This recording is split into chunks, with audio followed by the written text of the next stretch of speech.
나른한 점심시간 뉴스로 바사삭 깨워드립니다. 뉴스 바사삭의 MBC 성지연 기자입니다. 네, 어서 오세요. 네, 저희가 1분 지각했네요. 죄송합니다. 네, 어제 첫 방송 응원 많이 해주셨는데요. 역풍이다님이 둘째 날 출첵합니다 하셨어요. 쿠마님이 오늘도 힘껏 달려주세요 하셨고요. 낭만닥터 박사부님, 네, 어서 오세요. 첫 출석이네요 하셨고요. 네. 봄추님이 나른한 점심시간 날려버릴 뉴스 바사삭 응원합니다 하셨고요. 이선영님, 네, 오늘은 음향사고 안 나도록 저희가 철저히 준비하겠습니다. 네, 조은님 저 여기 있습니다. 네, 그리고 심은정님 감사합니다. YSJ님이 마혁과시 하셨는데 저 전쟁터 나가야 되나요? 한성님이 네, 한성님, 네, 벙카이브님은 닉네임을 바꾸셨나봐요. 그 전에 이 닉네임 아니었던 것 같은데? 네, 삐까뻔쩍님 오셨군요. 감사합니다. 히스토리님, 네, 맞습니다. 저 프리데스크 했던 성지영, 네, 맞아요. 네, 아이스 아메리카노님 반갑습니다. 네, 생방송 안 하냐? 지금 하고 있어요. 네. 데이지님, 네, 지각 아니에요. 제가 지각했어요. 1분. 네, 죄송합니다. 다음부터 딱 맞춰서 올게요. 김웅국님이 구독 2일차 하셨어요. 네, 감사합니다. 네, 황제대나님이 어제 참석 못해 아쉬웠는데 오늘 드디어 참석합니다. 반갑습니다 해주셨습니다. 이성효님이 곧 나올 김준일 대표님, 40대 김준일님 잘생겼다 하셨네요. 네. 네, 쇼키님 감사합니다. 네, 월요일부터 금요일까지 평일 낮 12시 30분에 여러분을 찾아가겠습니다. 유튜브 라이브, 네, MBC 라디오 시사 채널에서 함께하겠습니다. 지금 보니까 아까 첫 댓글을 남겨주신 온우한 앙앙님이 제주도에 비 많이 오고 천둥 번개 난리라고 항상 조심하라고 하셨는데요. 근데 지금 다른 지역에는 비가 좀 주춤했거든요. 그런데 대구랑 창녕엔 지금 폭염주의보 내려졌고요. 강원 일부 지역에는 지금 강풍주의보가 발효됐습니다. 지금 날씨 때문에 난리인데 다들 피해 없도록 좀 조심하셨으면 좋겠고요. 6월 27일 화요일 뉴스 바사삭 시작해볼게요. 첫 코너는 오늘 뉴스 완전 정복하는 온유한입니다. 나른한 점심시간을 핫한 뉴스로 채워드립니다. 평일 낮 12시 30분 성지영의 뉴스 바사삭. 좋아요와 많은 댓글 부탁드리고요. MBC 라디오 시사 채널 구독도 잊지 마세요.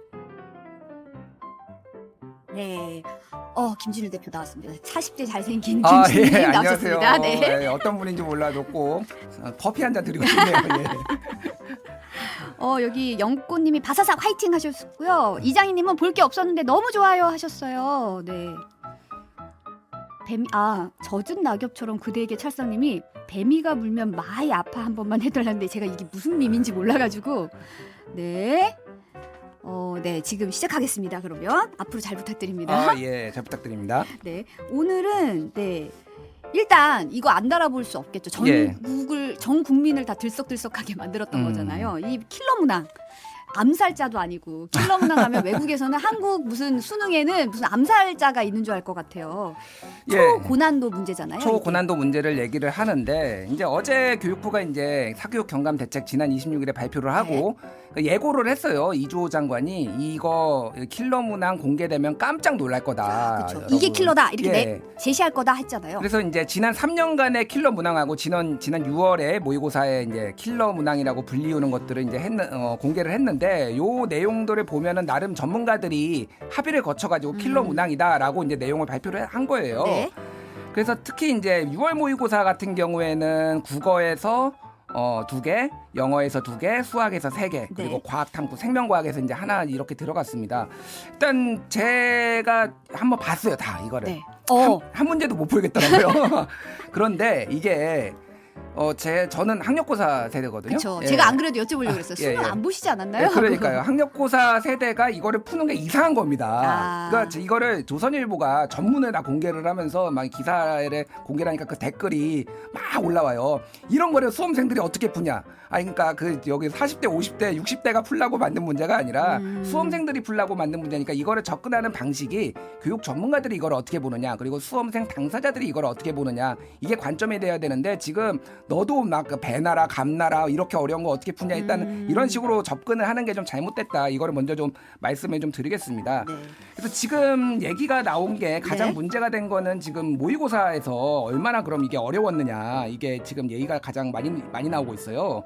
근데 실제 정답률이 상당히 너무 높은 게 이게 킬러 문항으로 예시가 들어가지고 지금 문제가 되고 있습니다. 예를 어제 들면은 저도 교육부 발표 봤는데 근데 사실 킬러 문항 기준이 뭔지가 명확하게 제시는 안 됐잖아요. 킬러 그렇죠. 문항 기준이 뭐냐고 기자들이 사실 질문을 어제 굉장히 많이 했거든요. 근데 그리고 정답률 30% 문제가 킬러 문항이라고 제시가 돼서 지금 말씀하신 게 그 문제 말씀하시는 거죠? 그렇죠. 그러니까 일반적으로 킬러 문항이라고 하면은 이 정규 교과 과정 외에서 나오고 그리고 난이도가 정답률이 10% 미만인 문제, 뭐 5% 미만 요 정도를 이제 킬러 문항이라고 하는데 어제 교육부가 예시로 든 게 그럼 이게 다 킬러 문항이냐 이런 얘기들이 나오고 있습니다. 예를 들면은 국어 지난번 6월 모의고사의 국어 같은 경우에는 14번 문제가 뭐 독서와 관련해서 기능주의, 뭐 로렌즈의 확장 인지 이론 이런 거였고 33번이 조지훈의 시 맹세, 오규원의 시 봄 뭐 이런 거였거든요. 네. 그런데 정답률이 14번 문제는 36.4%였습니다. 그러니까 이거는 EBS가 이제 모의고사를 치른 다음에 연계 지문? 그러니까 EBS가 이거는 정답률이 이 정도 된다라고 이제 항상 발표를 해요. 네네. 그거에 이제 따른 겁니다. 공식적으로 확인된 건 아니에요. 네. 그리고 33번 문제는 36.8%예요, 정답률이. 그러면은 10명 중에 4명이 맞춘 거 이거 한 등급으로 하면 4등급 되거든요. 네네. 4등급이 맞출 수 있는 게 그러면 이게 킬러 문항이냐. 이런 이제 논란들이 지금 빚어질 수밖에 없는 거죠. 네. 그래서 이거에 있어서는 교육부가 조금 끼워 맞추려고 한 거 아니냐. 대통령이 킬러 문항이 문제다라고 했고 6월 모의고사에 킬러 문항이 있다라고 얘기를 하니까 6월 모의고사에서 빨리 어려운 문제를 찾아라라고 해가지고 끼워 넣은 게 아니냐. 이런 이제 얘기들이 나오는 이유예요. 그래서 저도 잘 모르니까 이제 몇몇 교사들하고 그리고 이제 그 온라인에 있는 수험생 커뮤니티에 들어가 봐서 좀 의견을 들어보고 물어봤는데 킬러 문항으로 이건 보기 어렵다라는 것이 대체적으로 중론이었습니다.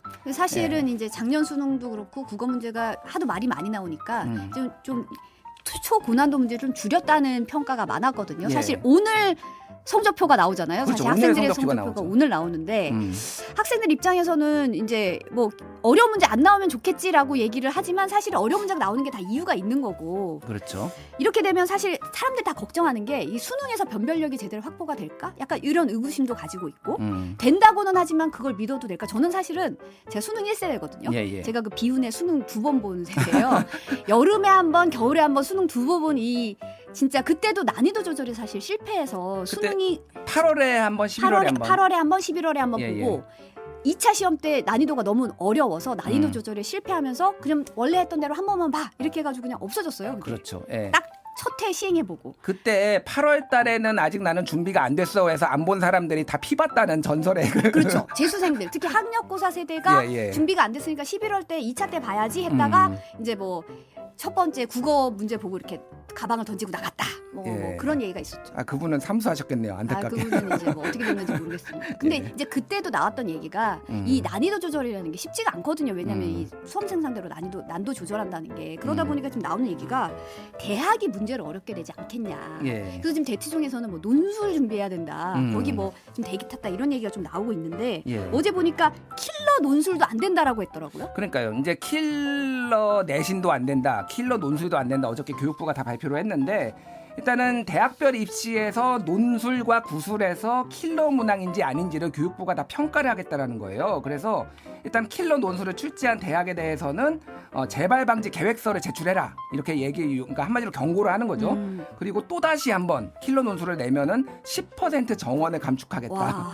이런 이제 최고 이제 그러네요. 이거는 대학들이 제일 벌벌 떠는 그렇죠. 거거든요. 가뜩이나 지금 저출생 때문에 확보하기가 좀 힘든데 정원 감축해버리면 굉장히 직격탄이잖아요. 그래서 제가 이것도 뭐 입시 담당 교수님들한테 좀 여쭤봤어요. 전화를 해서 그러니까 난리가 났습니다. 그러니까 이게 킬러가 뭐냐 그러니까 이게 계속 원점으로 돌아가는 그렇죠, 거예요. 맞아요. 도대체 킬러 논술은 무엇이냐? 킬러 문항의 기준도 없는데 그럼 예. 킬러 논술은 뭐고 어디까지가 가능하고 어디까지가 안 되는지가 지금 명확하지가 않은 거잖아요. 그렇죠. 그리고 이게 보통 논술이나 구술을 보는 대학이 일반적으로 소위 말하는 좋은 대학들 그렇죠. 네. 이런 데들이 좀 많이 보거든요. 그래서 엄청 범위가 넓지는 않습니다. 다만 이런 대학들은 굉장히 치명적이죠. 만약에 뭐 이렇게 정원이 감축되거나 그러니까 상당히 긴장하고 있고 내신에서도 지금 킬러 내신 맞아요. 그 문항을 네네. 내지 말라라는 건데 이거는 왜 심각하냐면은 이게 이 등급이 이를테면은 학교들이 옛날에 꼼수를 펴가지고 시험 문제를 내신을 쉽게 내가지고 애들이 다 만점자가 나와서 다 1등급을 주기 시작하니까 동점자가 나오면은 아예 1등급이 없고 2등급, 내리죠. 3등급으로 네. 내려버려요. 내리죠. 그러니까 난이도 조절을 실패하면 학생들이 다 피를 봅니다. 그러니까 1등급이 한 명도 없고 만점자가 많이 나오면은 2등급도 없고 예를 들면 3등급만 뭐 3분의 1 막 이런 맞아요. 식으로 되는 네. 거예요. 그러니까 이제 교사들도 난리가 났습니다. 이거 그래서 킬러 문항을 내신에서도 내지 말라고 하면 이거 어떻게 하라는 거냐, 난이도 조절. 그래서 지금 한마디로 얘기하면 어제 교육부 발표 이후로 상황이 정리되는 게 아니라 오히려 지금 대혼란. 대혼란이 가중됐다라는 평가가 현장에서 있더라고요. 그래서 그렇죠. 예. 아까도 잠깐 얘기했지만 어려운 문제가 나오는 이유가 그 등급컷 때문에 예쁘게 등급컷을 나누기 위해서 만점자 너무 많으면 이제 다 아까도 대표님 말씀하신 다 내려가니까 그런 건데 예. 지금 상황에서는 그냥 내지 말라는 얘기만 있고 대안이 없는 상황인 것 같아요. 지금. 그렇죠. 그러니까 또 입시 전문가 얘기를 들어보면은 이게 그 수능 같은 경우에는 정시보다 수시가 더 문제라는 거예요. 왜냐하면 수능 수시는 최저 학력제잖아요. 네네. 그러니까 1등급만 뭐 넣을 수 있다, 2등급만 넣을 수 있다 이런 식이잖아요. 근데 문제가 쉬워져 버리면은 한 문제만 틀려도 내 등급이 떨어지는 거예요. 네. 그러면 오히려 이게 운에 의해서 좌우된다. 그날 당의 컨디션에 의해서 좌우된다. 내 실력대로 나오지가 않는 거다. 뭐 이런 건데 지금 정시가 40%고 수시가 60% 됐잖아요. 네. 그러니까 이런 문제들이 오히려 조금 더 혼선을 빚고 있다. 뭐 이런 얘기들이 나오고 있습니다. 네. 이장희님이 와우 동갑이다 하셨어요. 네, 동갑이네요. 친구야 반갑다. 네, 로제 떡볶이님이 구사라고. 네, 저 구사학번 맞습니다. 재수는 안 해서요. 네, 지금 유튜브 방송이냐고요? 네, 마치노 차야님이 유튜브에서만 방송하나요? 네, 맞아요. 유튜브 오리지널입니다. 네, 정답. 네. 예, 그럼 다음으로 좀 넘어가 볼게요. 그러면 예. 국민의힘 지도부가 참외 먹방을 보여줬더라고요. 네, 예. 일단 저희가 영상 준비했으니까 영상 잠깐 보고 얘기 나누실게요. 경북 성주의 한 참외 시장을 찾은 국민의힘 지도부. 나중에 선생님이 제 말이 거짓말인지 아니면 여쭤보시면 정말 맞아요. 정말 잘했어요. 네. 제가 보니까 먹방은 좀 유튜브 먹방을 좀 보셔야 될 것 같아요. 예. 맛의 표현도 그렇고 맛을 한번 표현해달라는데 거짓말인지 한번 드셔보세요가 맛을 표현하는 거라 조금 먹방은 좀 배워야 될 것 같다는 생각이 좀 들었는데 지금 이게 회에 이어서 참외까지 먹방을 하는 거잖아요. 그렇죠. 최근에 이제 그 성주에 있는 사드기지의 환경 영향 평가가 나왔는데 전자파 수치가 이제 기존치보다 훨씬 낮다 이런 게 이제 공식적으로 나오면서 이에 대해서 이제 그 동안에 그러면은 여기 이 주변에 전자파로 피해를 보는 사람들이 많다. 예를 들면은 뭐 참외의 생작에 영향을 줄 것이다 이런 주장들이 있었는데 이게 다 괴담이라는 거예요. 그러니까 이게 전체적으로 맥락을 보면은 지금 성주 사드도 괴담이었고. 그러니까 지금 후쿠시마 오염수도 괴담이었고 그러니까 우리는 안전하다라는 거를 보여주기 위해서 참외도 먹고 회도 먹고 이렇게 지금 하겠다라는 겁니다. 그래서 이미 지난 15일부터 지금 국민의힘 여당 관계자들이 지금 뭐 먹기 시작했어요. 그러니까 네네. 수산시장 다니면서 만찬도 하고 뭐 이렇게 한다는 거고 한덕수 총리도 우리 바다 지키기 검증 TF와 함께 이렇게 지금 먹고 있습니다. 네. 근데 이제 이게 이를테면은 먹으면 해결되느냐 그러면은 그러니까. 이런 거죠. 그래서 성주 사드기지 같은 경우에는 사실은 그 주민들은 반발하고 있는 게 100명 주민 중에 10명이 지금 암에 걸렸다. 네. 확률적으로 이게 그러면 안전해서 정말로 이렇게 되는 것이냐. 그러면은 저 서울에 가져가라. 그럼 사드 그렇게 안전하면은 뭐 이런 얘기도 나오고 있어서 사실은 이거에 대한 환경 영향 평가에 대한 논란도 있는 상황이고 그 당시에는 어쨌든 이게 그 미군 교범에 나온 내용을 가지고 그 문제 제기가 된 거였거든요. 그렇죠. 3.5km 안에는 민간인이 들어가면 위험하다라는 걸 근거로 해가지고 그 성주 주민들은 1.5km 안에 살고 있기 때문에 네. 그래서 얘기가 된 건데 이거를 이제 다 괴담 치부하는 것들 그것이 이제 후쿠시마 오염수도 괴담 이런 논리로 좀 이어지고 있는 거죠. 네. 지금 김밥님이 김밥님인가요? 밥김님인가요? 일본 하던 거 따라하네 하셨는데 사실은 요거 보고 나서 원전사고 이후에 일본에서 먹어서 응원하자 캠페인이 있었잖아요. 예, 이게 예. 좀 떠오르기도 하더라고요, 사실. 요거 좀 설명을 드리면은 그 후쿠시마가 원전이 2011년 3월에 이제 사고가 났잖아요. 네. 그리고 4월에 바로 이제 먹어서 응원하자 진짜 말 그대로 요거를 시작을 해요. 그래서 일본 농림수산부하고 그 이제 뭐 소비자청 이런 데서 했는데 여기에 연예인들 뭐 아나운서들 뭐 이런 사람들이 막 해가지고 막 역시 멋습니다. 근데 문제는 제가 지금 이 정부 여당의 이 먹방이 먹어서 뭐 소비 진작하자 이게 좀 위험한 이유가 이거를 먹은 분들이 상당수가 암에 걸려요. 물론 인과관계는 밝혀지지 않았습니다. 예를 들면은 뭐 유명한 분들이 오츠카 노리카즈 뭐 이분은 아나운서인데 이분은 네. 백혈병 진단을 받았어요. 네. 얼마 뒤에. 네. 그리고 뭐 호쿠토 아키라 뭐 이번 레슬러 뭐 유방암 걸리고 카와시마 나오미 뭐 담낭암 걸리고 막 그랬는데 제가 말씀드린 거는 이거를 먹어가지고 암에 걸렸다라고 인과관계는 확인할 수가 없습니다. 네. 근데 이게 이런 식으로 되니까 일본 내에서 더 불신이 더 커진 거예요. 야, 저 먹어서 지금 암 걸린 거 아니야 지금? 먹어서 응원하자가 아니라 예, 예. 먹어서 이제 불안하다 뭐 예, 이런 예. 게 되는 거군요. 그러니까 지금 정부 여당도 만에 하나 저런 식으로 계속 먹다가 누군가 발병이 됐을 때 이거를 와. 어떻게 이제 감당하려는 거죠. 그러니까 굉장히 너무 단순하다. 왜 이렇게 일본 좋아하는 건 알겠는데 왜 이렇게 별걸 다 이렇게 따라하는지 좀 네네. 이런 이 걱정이 시점에서 되는, 예, 이 시점에 네. 지금 사실 후쿠시마 제일 먼저 그 해양방류 해저 터널 공사가 완료가 됐거든요. 예, 예. 오늘 이제 설비 시운전이 오늘 이제 더 뭐 마무리 지금 들어가는 걸로 나와 있고 이렇게 되면 내일부터 일본은 방류 설비 최종 점검에 들어간다는 게 사실 굉장히 방류가 곧 임박했다 이런 느낌이 들거든요. 초읽기에 들어갔다 이렇게 보시면 될 것 같고요. 원래도 일본이 7월달에 방류를 하겠다라고 했잖아요. 네네. 그래서 방류에 이제 뭐 마지막 최종 점검에 들어간 거고 최종 방류 시기는 이제 제가 총리가 기시다 후미오 네, 죄송합니다. 네. 기시다 후미오 총리가 이제 결정을 한다라고 합니다. 그런데 이제 주변국들의 반발 이런 것들을 고려를 해서 이제 조금 시기를 조절할 수는 있지만은 일본 내 분위기를 보면은 7월 안에는 방류를 시작할 것이다. 이렇게 지금 얘기가 나오고 있는 상황입니다. 지금 이게 사실은 뭐 지금 시점이 굉장히 좀 어떻게 보면은 국민들 입장에서 좀 불안한 감이 없어지지 않고 있는 시점인데 예. 야당은 지금 단신 논석 들어갔어요. 예, 그러니까 한쪽에서는 먹방을 하고 있고 한쪽에서는 이제 단식 농성을 네. 들어갔는데 일단 민주당의 이제 윤재갑 의원이 이미 이제 저쪽 전남 쪽에 이제 지역구를 가지고 있죠. 그래서 바다 신안 쪽인가 그럴 거야 아마. 그래서 바다 쪽을 이제 바다 해안가에 있으니까 굉장히 먼저 일주일 전부터 단식을 시작했고 어제 이제 우원식 의원이 민주당 우원식 의원이 합류했고 그리고 정의당의 그 이정비 대표 같은 네, 경우에는 들어왔죠. 일본 대사관 앞에서 지금 단식에 돌입하고 있는 상황입니다. 네.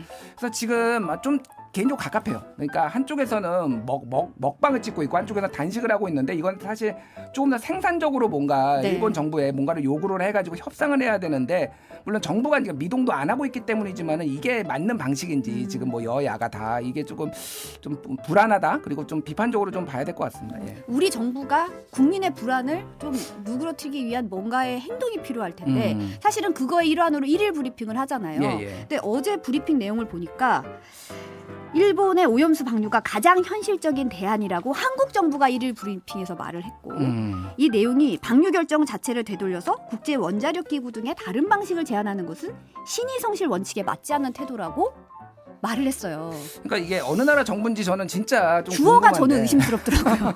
아니, 그러니까 이거를 진짜 무슨 이렇게 비판하려고 비판하는 게 아니라 일본 정부 입장에서는 이렇게 얘기를 할 수가 있는데 한국 정부에서는 국민들이 이렇게 불안해하면은 네. 우리가 할 수 있는 조치를 최선을 다해보겠다. 그래서 협상을 할 수 있는지 우리가 일본에 타진을 해보겠다. 뭐 이 정도는 해줘야 되는 거 아닌가요? 그러니까 무슨 대단한 거를 요구하는 게 아니라 일단은 국민의 생명과 안전을 위해서 최선을 다해야 된다. 이런 어떤 기본적인 원칙을 얘기하는 건데 이미 답이 결정돼 있는 것처럼 얘기를 하는데 제가 예전에 2019년 11월에 7박 8일 정도 후쿠시마에 갔다 왔어요. 네. 제가 예전에 네. 그때 그러니까 도쿄올림픽을 앞두고 방사능을 측정해서 방사능 맵도 그리고 했습니다. 그때 당시에 이제 나왔던 얘기가 뭐냐면은 일본에서 이미 5가지 방안을 놓고 그때 검토를 한 거예요.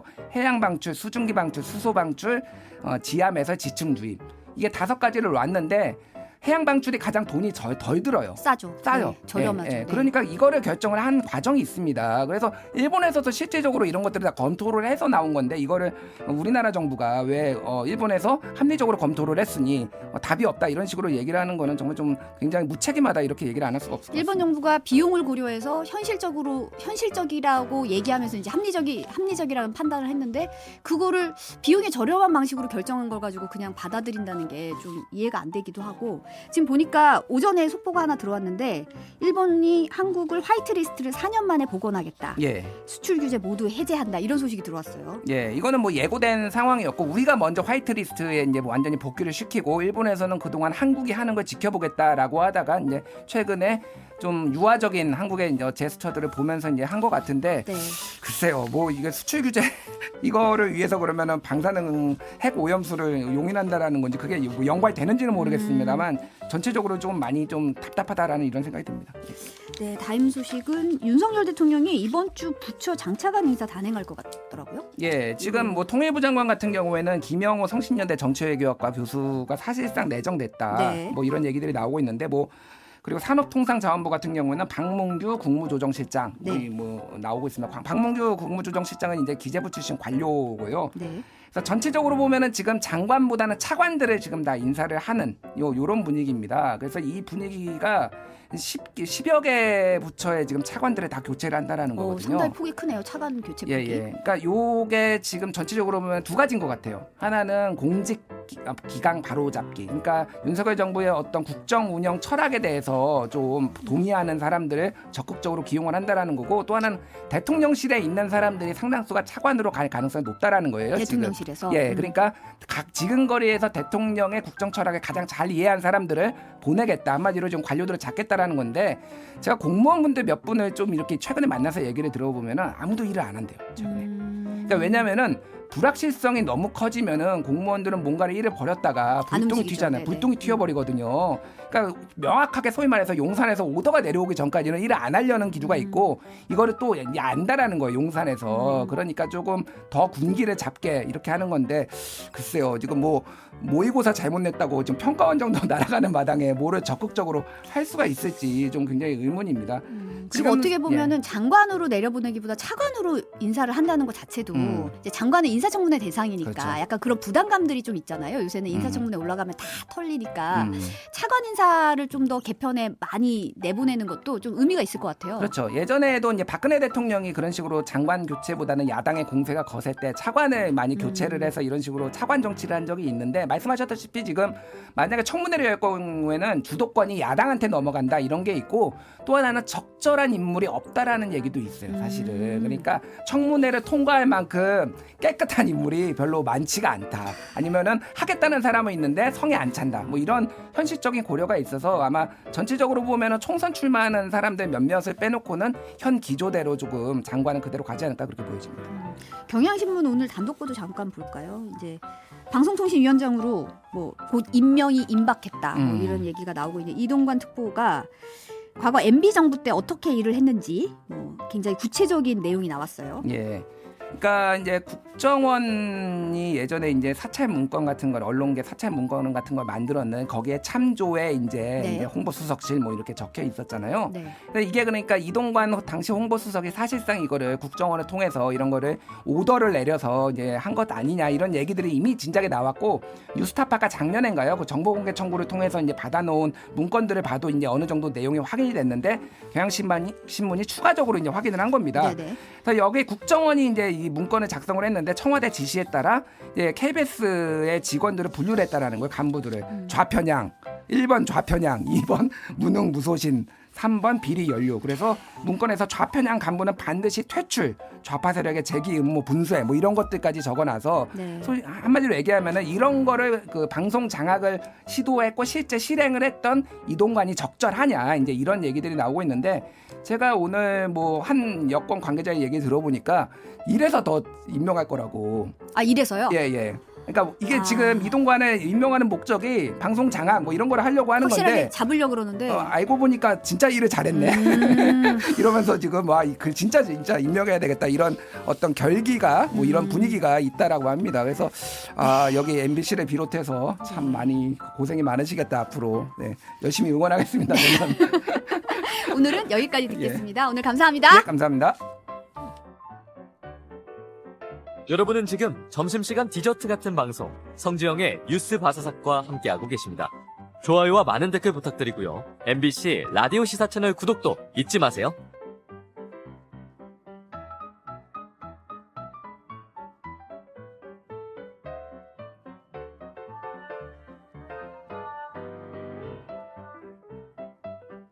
네, 사건 사고 탈탈탈 털어드립니다. 털어서 사건 속으로 MBC 조재영 기자, 한겨레 신문 김한 기자 모셨습니다. 어서 오세요. 안녕하세요. 안녕하세요. 이렇게 점심도 못 드시고 네. 나와주셔서 정말 두 분 감사합니다. 별말씀. 저는 점심도 못 드신 분이 지금 진행에 밖에서 듣는데 텐션이 너무 높아갖고 이게 낮방송 다르구나 그런 생각을 했습니다. 네. 두 번째 코너에서는 사건 사고 이제 요새 핫한 거 좀 다뤄주실 텐데, 첫 번째 소식으로 피카번쩍님이 다음 시사는 무엇 하셨어요? 사건 사고입니다. 네.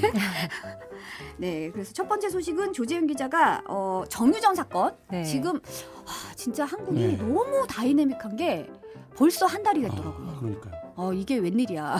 너무 사건이 많아요. 어떻게 너무 보면 많죠. 네. 제가 어제 어떤 선배한테 내일 정유정 뭐 하려고요. 이랬더니 정유정이 누구였지 하시는 거예요. 그러더니 맞다 이러시는 거예요. 그래서 지금 부산구치소에 수감돼 있죠. 네, 맞습니다. 사실 그러니까 말씀하신 대로 한 달 됐는데 이게 범행이 일어났던 게 5월 26일 저녁이었고 이제 부산에서 20대 또래 여성을 살해하고 시신을 유기했던 사건이죠. 사실 내용은 너무 다 잘 아실 거예요. 또 다행히 곧바로 경찰에 체포가 돼서 신상 공개도 한 닷새 만에 굉장히 빨리 됐습니다. 네네. 23살 정유정이다 이렇게 나왔는데 그때 강력범죄자 신상 공개는 최연소였다고 해요. 그래서 원래는 7월에 공무원 시험을 보려고 했다는데 이제 7월에 시험장이 아니라 이제 살인죄로 법정 가게 된 거죠. 네. 근데 사실은 수사가 진행되면서 처음 알려졌던 것보다는 이게 사건이 상당히 좀 잔인하고 좀 더 치밀하게 계획된 거구나 이런 게 좀 더 알려진 측면이 있는 것 같아요. 네, 이게 사실 전혀 모르는 여성이잖아요. 일면식도 없는 여성인데 이 살인 사건을 저지르기 위해 한 석 달 동안 범행 준비를 한 사실이 이제 경찰과 검찰의 수사 과정 또 사이코패스 테스트 2번 이런 걸 거치면서 공개가 됐습니다. 처음에는 정유정이 거짓말을 했어요. 내가 과외부로 이제 피해자 연락을 주고 받은 뒤에 집에 갔는데 이미 딴 사람이 살인을 저질렀고 시신 버리는 것만 좀 도와주면은 너를 얘 신분으로 살 수 있게 해주겠다 뭐 이렇게 얘기를 했다는 이런 거짓말을 지어냈고 나중에는 이제 말다툼을 했는데 그러다가 우발적으로 이제 찌르게 됐다 이런 식으로도 거짓말을 했지만 이제 뭐 디지털 포렌식이나 이런 거 하면 다 나오잖아요. 네. 이제 인터넷으로 시신 없는 살인 같은 걸 검색을 하고 본인이 이제 도서관에 가서 범죄 관련 책도 많이 빌려보고 또 과외앱에서 대화를 시도한 상대 자체가 54명이라고 해요. 그러니까 이제 54명. 예. 살인을 일단 저지르겠다라고 생각을 하고 이제 범행 대상으로 누가 적당한가를 이제 앱에서 물색을 하는데 여기가 거의 다 이제 보통 대학생들이 많은 과외 어플이죠. 여기서 혼자 사시냐, 뭐 선생님 집에서 수업을 받을 수 있냐 이거를 확인해서 이 조건에 맞는 피해자를 찾아간 거죠. 그래서 미리 뭐 마트에서 뭐 표백제, 뭐 비닐봉지 이런 것도 미리 시신 유기하려 다 준비를 했고 그러니까 사실 본인이 아주 철저하게 차근차근 하나씩 준비를 했던 게 나타나면서 좀 더 사람들한테 충격을 준 거 아닌가 싶습니다. 이 굉장히 좀 충격적이었던 게 이제 보통 저희가 뭐 살인 사건이나 이런 걸 취재하다 보면 제일 많이 이제 고민하는 게 살해 동기가 뭐냐 이런 거거든요. 그러니까 그 부분이 있어야 결국 이제 범죄가 성립이 그렇죠. 네. 된다고 보는데 이 사건 같은 경우는 일단 살해 동기가 없고 그 다음에 살해를 해서 이제 관계가 전혀 없는 근데 접근하는 방식에서 어쨌든 지금까지 한 번도 없었던 앱을 통해서 그냥 불특정 다수에게 접촉을 해서 그 중에 이제 걸려드는 사람에게 범죄를 저지르는 양상이라는 게 또 CCTV 화면과 같이 공개되면서 굉장히 좀 충격적이었고 사실 이 앱을 주변에도 이용해 본 사람이 굉장히 많더라고요. 그렇죠. 저도 많죠. 이용합니다. 네, 네. 그래서 막 소름이 끼친다 이런 네. 얘기도 굉장히 많이 들었었습니다. 이게 코로나를 거치면서 약간 비대면 앱 이런 게 되게 활성화됐거든요. 맞아요. 과외 선생님 네. 구하는 것도 이런 앱으로 많이 하는데 사실 이제 그것도 약간 못 믿게 되는 거죠. 우리가 이거는 좀 어느 정도 안전성이 담보된다고 생각했는데 학부모 입장에서는 교사의 그런 정보를 아니까 굉장히 안전했지만 사실 거꾸로 교사 입장에서는 되게 위험할 수 있었던 거예요. 물론 이제 이후로 좀 인증 절차를 강화한다고는 하는데 그런 맹점을 네. 노린 거죠 어떻게 보면 맞습니다. 정유정이. 네. 그리고 사실 뭐 그런 얘기 하잖아요. 아까도 뭐 김원 기자 말씀하셨지만 살인을 사람들이 하기까지는 네. 굉장히 동기와 그리고 네. 약간 그거를 실제로 하려고 하는 게 굉장히 좀 그렇죠. 힘들다. 상상은 할 수 있지만 네. 실제 실행하려면 굉장히 힘들다고 많이 전문가들이 얘기를 하시는데 보니까 범행 당시 피해자를 흉기로 110회 이상 찔렀다는 네. 네. 얘기가 나왔어요. 그렇죠. 이게 새로 나온 이제 사실 이게 굉장히 맞아요. 원하는 관계가 아니면 맞아요. 자창이라든지 이런 네, 게 네. 110회라는 게 그럼요. 엄청난 숫자잖아요. 말 그대로 셀 수 없을 정도로 많이 찔렀다는 건데 지금 말씀하셨지만 면식범인 경우에 이런 경우가 꽤 있습니다. 왜냐하면 일단 되게 충동적으로 홧김에 분노에 이제 살인을 한 다음에는 본인도 이거 감당이 안 되는 거예요. 네네. 그래서 시신을 마구 훼손을 해서 이걸 약간 없었던 일을 되돌리고 싶어하는 그런 심리가 있는데 음. 정유정 같은 경우 그런 게 아니에요. 전혀 모르잖아요. 네네. 원한 관계도 없고. 그건 굉장히 집착했다는 겁니다. 본인이 정말 살인을 확실하게 하기 위해서 이 사람이 정말 생명이 끊어질 때까지 확실하게 찌르겠다라는 그런 게 느껴져서 이게 굉장히 냉정하게 살인을 냉정하게 저질렀다.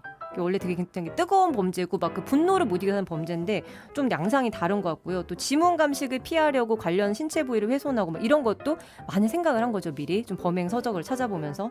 그리고 또 하나 새로 나온 사실이 이제 범행 직전에 자기 아버지에게 전화를 해서 내가 살인을 할 거다 이런 예고를 했다고 하는데 이게 아무래도 어릴 적부터 좀 부모랑 떨어져 지내고 할아버지와 같이 사는 상황이었는데 본인에게 굉장히 불만족스러웠던 것 같아요. 그리고 뭐 취업이라든지 대인관계 이런 것도 잘 되지 않고 내가 왜 이렇게 실패를 하지? 아, 이게 아버지 탓일 수도 있고 사회 탓일 수도 있고 이 분노를 자기가 정상적인 방법으로는 해소할 수 없으니까 어떤 여성, 혼자 사는 여성, 자기가 충분히 제압할 수 있을 만한 좀 약해 보이는 대상을 골라서 이렇게 해소를 한 거죠. 어떻게 보면 이게 똑같은 조건에 지금 피해자 입장에서는 피해자 유족들 입장에서는 이런 네. 얘기들은 너무 억장이 무너지실 것 같아요. 사실은 이제 너무 훌륭한 딸을 키우셨는데 이런 범죄의 희생양이 된 네. 것도 그렇고 어떻게 보면 전혀 면식도 없고 네. 아무런 원한 관계가 없는데 이런 일이 벌어져서 유족들도 너무 마음 아프실 것 같고 진짜 쉬운 4명이면 쉬운 3명은 얼마나 가슴을 쓸어내리고 그렇죠. 있겠어요. 어떻게 왜냐면 그 보면. 접촉 기록 같은 것들이 다 남아 있을 텐데, 그러니까 이게 누구라도 범죄의 대상이 될 수 있었다라는 거고, 애초에 이 사건이 이제 사건이 될 때는 젊은 여성이 어떻게 그렇게 살인을 할 수 있었지?라는 것도 이제 한 가지 사회적으로 이게 일반적인 사건은 아니니까요. 그렇죠, 네. 그랬는데 이제 그 부분을 뛰어넘는 어떤 범죄 양상이나 잔혹성 이런 걸 보면 누구라도 범죄에 당할 수 있다. 이런 부분들이 지금 이 사건이 던지고 있는 충격인 것 같습니다. 네. 범행을 계획한 데 비해서는 좀 네. 상당히 허술한 부분도 또 있었어요. 아, 네, 사건 네. 처리에 있어서는. 네네. 곧바로 체포됐던 것도 사실은 택시기사의 신고기 때문에 택시를 이용했다는 것, 이제 목격자가 생겼죠. 네. 그 다음에 이제 그 시신을 담을 가방을 가지러 집에 왔다 갔다 하는 과정도 우리가 다 봤지만 CCTV에 고스란히 잡혔습니다. 그래서 왜 이렇게 계획을 세웠는데 뭔가 잘 치밀하지 못한 부분이 발견이 되지 좀 이게 의아하실 수가 있는데 뭐 검찰은 이걸 설명을 할 때 정유정이 면허도 없고 차도 없으니까 뭐 이동수단은 택시밖에 없었고 사회 경험이 없으니까 좀 곳곳에 있는 CCTV 노출된 가능성을 잘 알지 못했던 것 같다. 이렇게 설명하는데 한 가지 제가 더해보자면 이게 범죄학적으로 보면 범죄자의 어떤 지나친 낙관성 이런 특징이 있어요.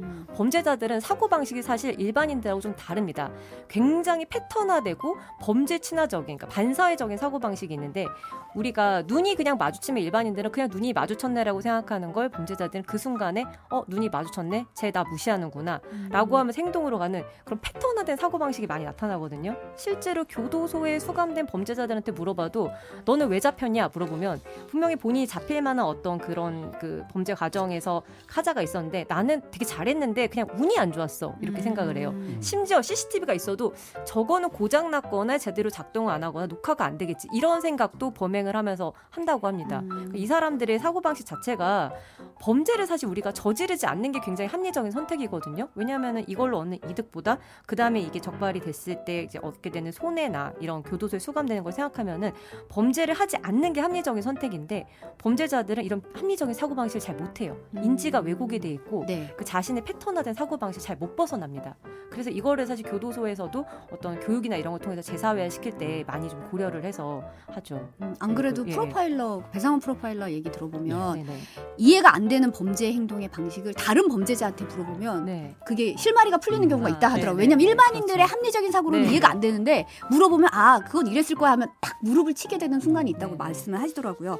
정유정의 사이코패스 점수가 예. 좀 다른 강력범죄자들이랑 비교해도 좀 높은 편이죠. 높은 편이죠. 이게 아까 김한 기자님께서 말씀하셨지만 사실 이게 본질을 보면 묻지마 범죄의 특성이 강하게 있는데도 사실 이게 사이코패스라는 점이 더 많이 부각이 됐어요. 왜냐하면은 그 가해자가 이런 어린 나이의 여성이 이렇게까지 잔혹한 범죄를 어떻게 저지르지? 그 CCTV 예. 화면도 네, 좀 영향을 네. 준 것 같아요. 네, 그 그 걷는 모습이 사실 발랄해 보이는 좀 발랄한 네, 그 모습이 네. 좀 상상이 안 돼서. 네. 네.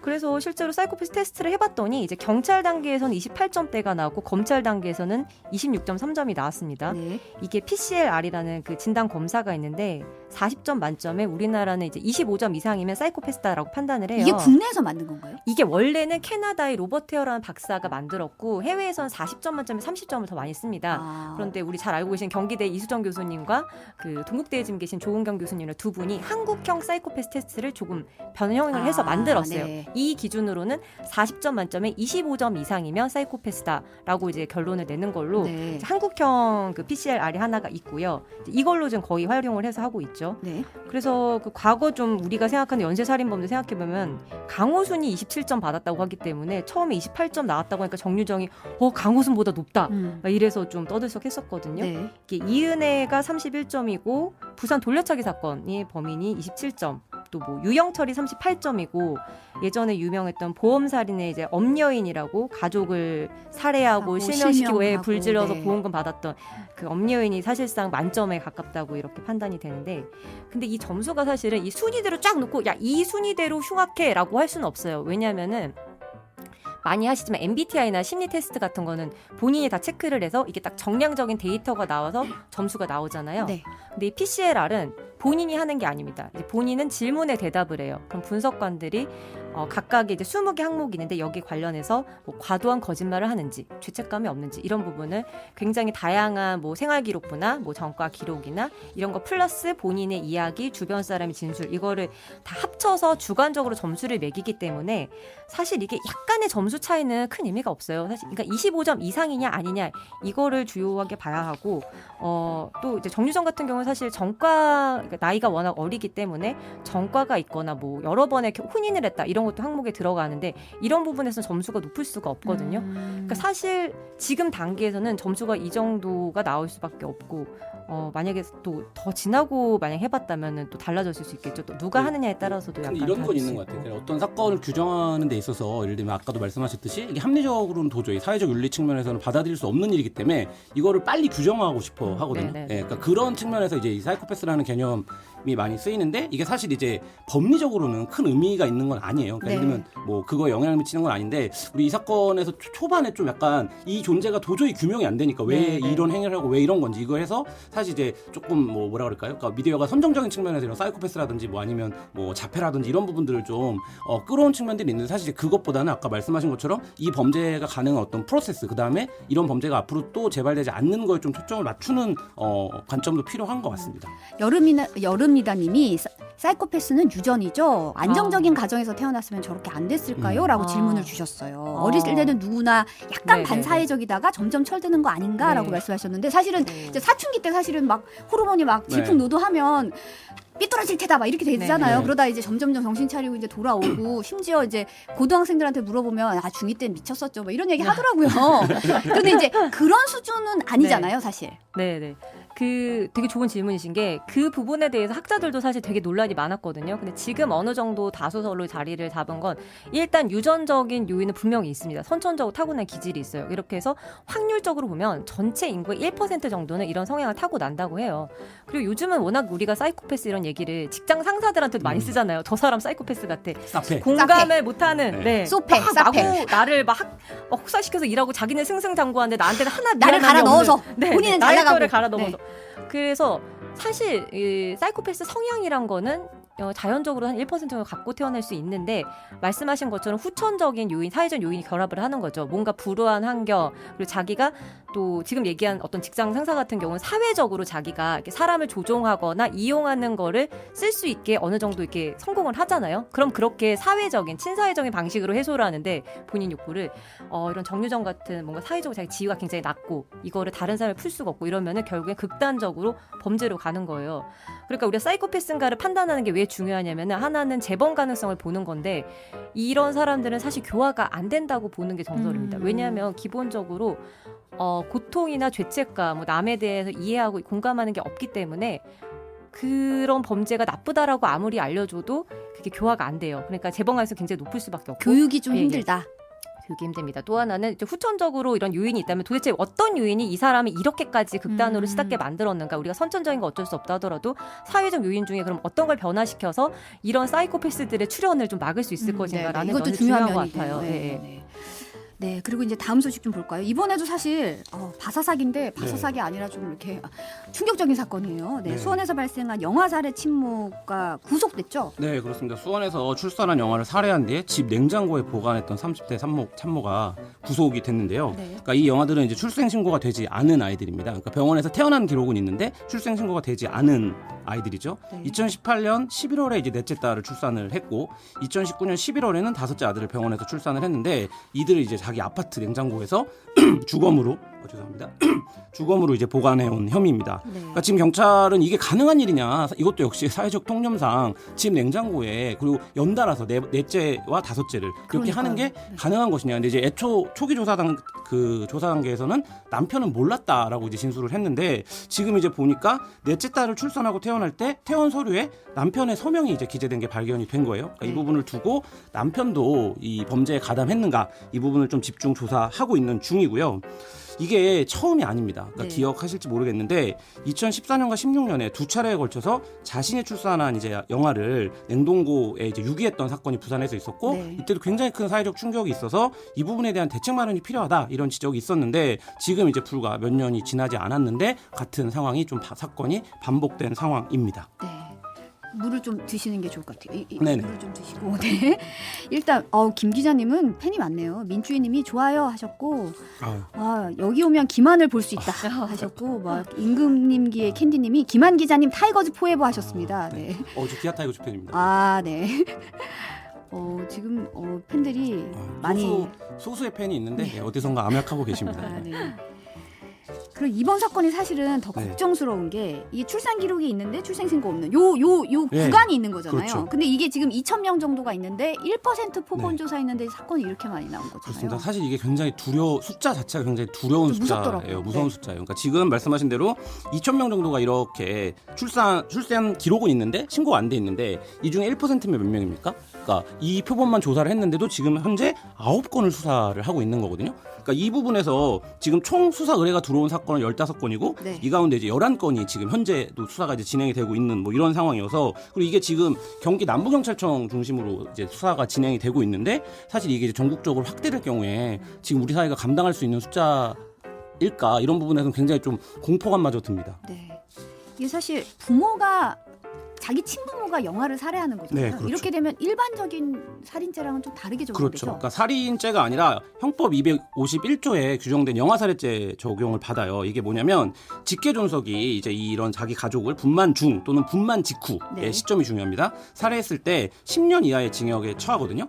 근데 요 바로 앞에 조항이 형법 250조가 살인과 관련된 규정인데 살인은 사형, 무기 또는 5년 이상의 징역이에요. 그러니까 네. 차이점을 느끼셨나요?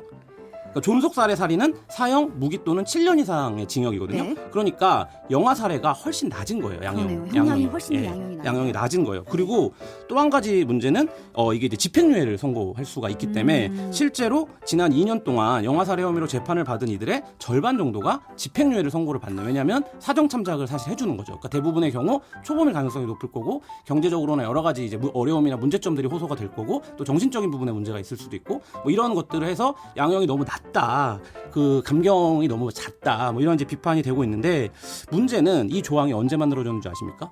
언제? 1950년대에 만들어졌습니다.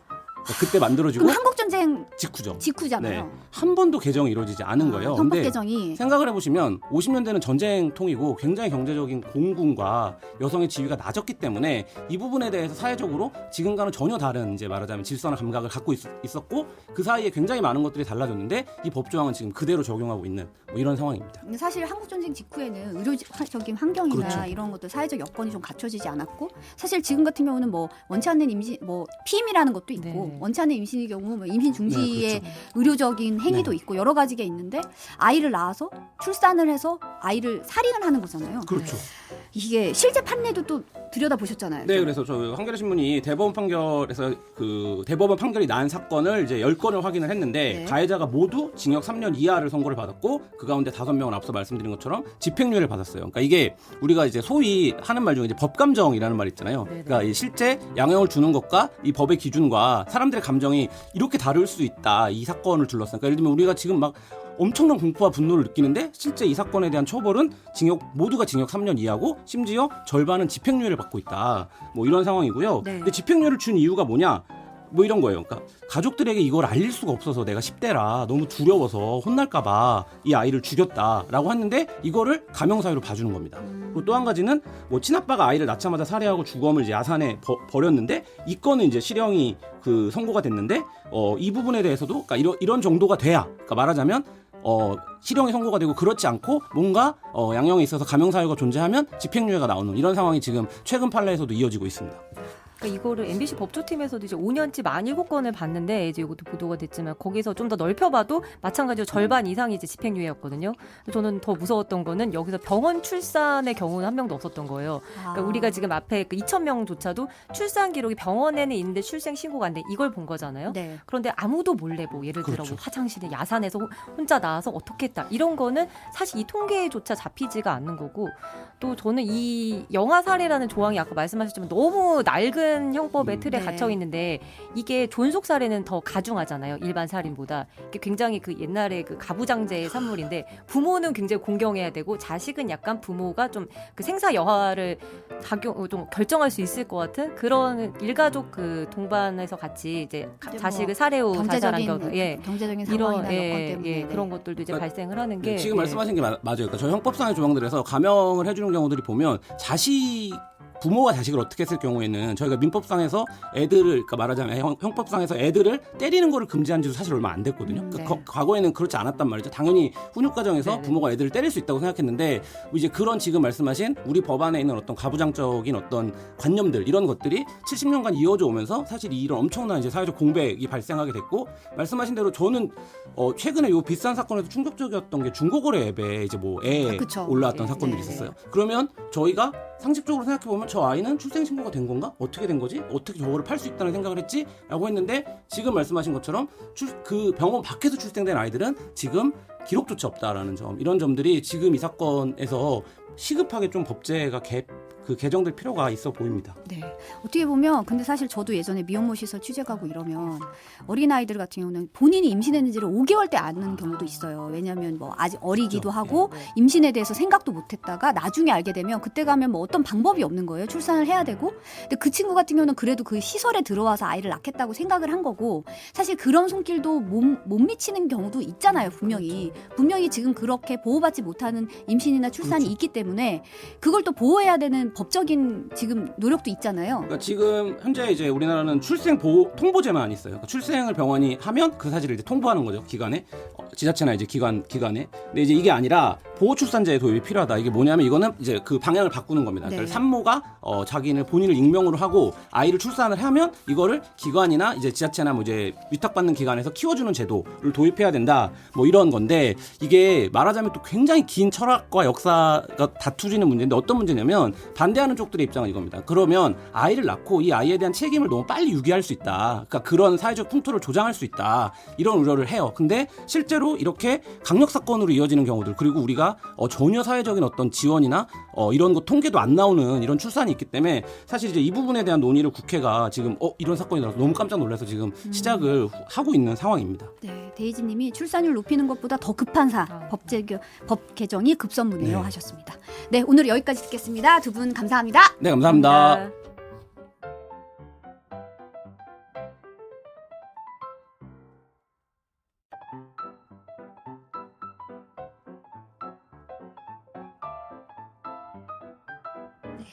6월 27일 화요일 뉴스 바사삭 어제에 이어서 오늘도 많이 응원해 주셨고 좋은 댓글도 많이 남겨주셨어요. 제가 다 보지는 못하지만 보면서 중간중간에 소개해 드릴 거나 아니면 질문 있으면 이렇게 좋은 질문 많이 올려주셔가지고 너무 감사합니다.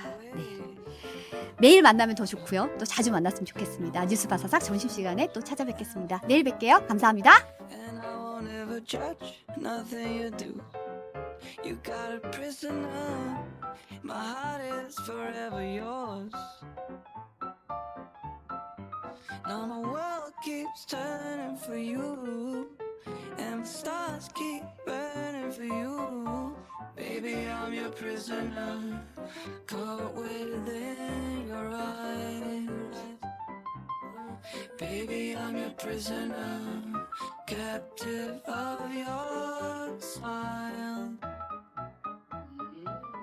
You came and took my heart away.